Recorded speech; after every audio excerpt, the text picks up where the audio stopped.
Ohio football has the opportunity to do something they've only done twice since the start of the 1976 season. That's begin a campaign at 4-0.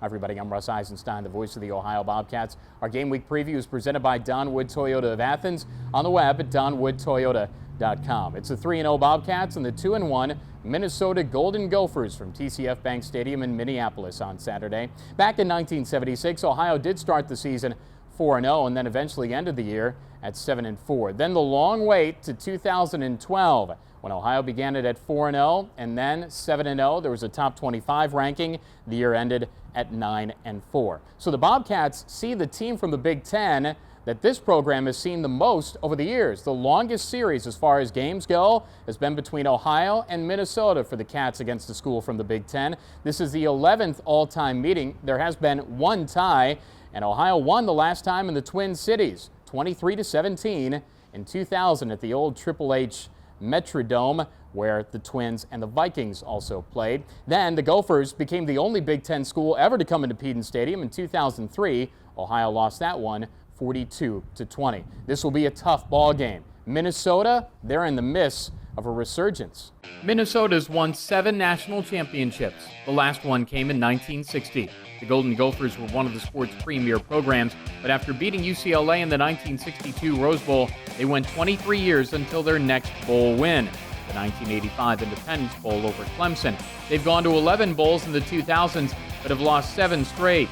Last year, they fell in the Buffalo Wild Wings Bowl to Missouri, but that didn't take away from the year the Gophers had, their second straight 8-5 season, one where they captured the Little Brown Jug, the rivalry game against Michigan, and Floyd of Rosedale, the Bronze Pig Trophy for the Iowa game, in the same year for the first time since 1967. Fifth-year head coach Jerry Kill is a big reason why the Gophers are getting golden again.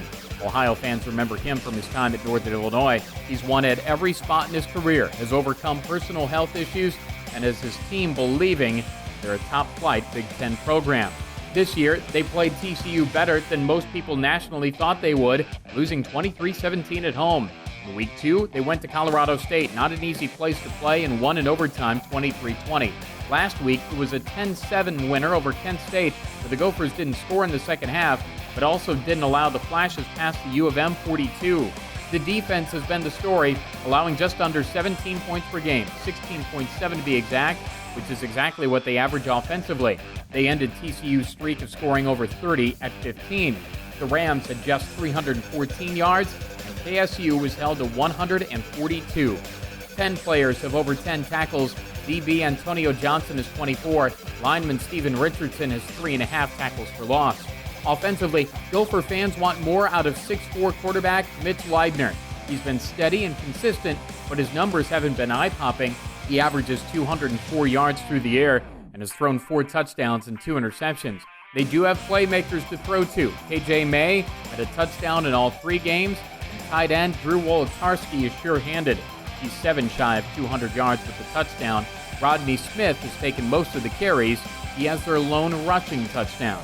It's homecoming at Minnesota. This is their 101st homecoming. They won on that date last year by 1 over Purdue, and that broke a string of 4 straight homecoming losses. Coming into the weekend, there are 35 undefeated teams left in FBS football, so Ohio hopes to continue to stay on that list after the game on Saturday. This has been a nice year for the MAC as well, non-conference-wise. Bowling Green went to Maryland and mauled the Terrapins. Toledo went down to Arkansas and topped the Razorbacks. They also swirled past Iowa State. There have been some close games, too. Central Michigan went to overtime at Syracuse last weekend, and Northern Illinois outplayed top-ranked Ohio State and Columbus, but lost 20-13. So the Bobcats have a chance to add their name to a nice bullet point associated with non-conference play in the league this year. It's on the Ohio IMG Sports Network as Rob Cornelius and I will bring you to the Twin Cities. Our coverage begins at 2:30 Eastern with the kick at 3:30. It's also on the Big Ten Network. That will do it for our preview, presented by Don Wood Toyota of Athens, Ohio and Minnesota. For Derek Mashiro, I'm Russ Eisentstein. This is Bobcat TV.